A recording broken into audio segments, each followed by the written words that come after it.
The Baillieu Government's management of Victoria's slowing economy has been sharply criticised by prominent business leader and former Kennett Government bureaucrat Elizabeth Proust.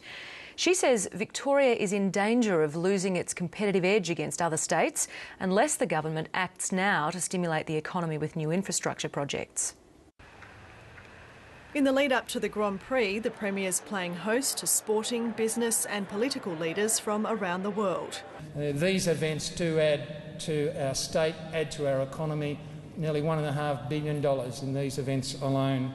But Ted Baillieu's management of the Victorian economy is apparently causing disquiet among the local business community. Victoria may well be losing its edge because of inaction in this state. Elizabeth Proust is the chairwoman of the Bank of Melbourne and the former head of the Department of Premier and Cabinet under Jeff Kennett. She says new infrastructure projects are desperately needed to boost the state's flagging economy, and that after 15 months in power, it's time for the Baillieu Government to act. The time for thinking and reflecting is past, and we should expect that the Victorian Government will start acting on a whole range of projects, including infrastructure projects.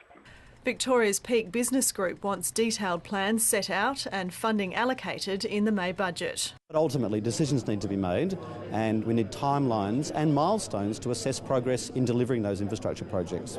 But Jeff Kennett is backing Ted Baillieu's approach, including his commitment to keep the budget in surplus. The former Premier says the private sector should play a greater role in delivering infrastructure. Well, I think the first thing is to hold his nerve. If he gives in to all these people who are saying increased debt, we're going to get ourselves in more trouble than ever before.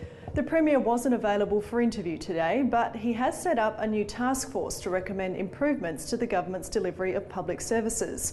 It remains to be seen how the group will find ways to restructure departments and further cut costs, while not just maintaining but improving services to the community. Frances Bell, ABC News, Melbourne.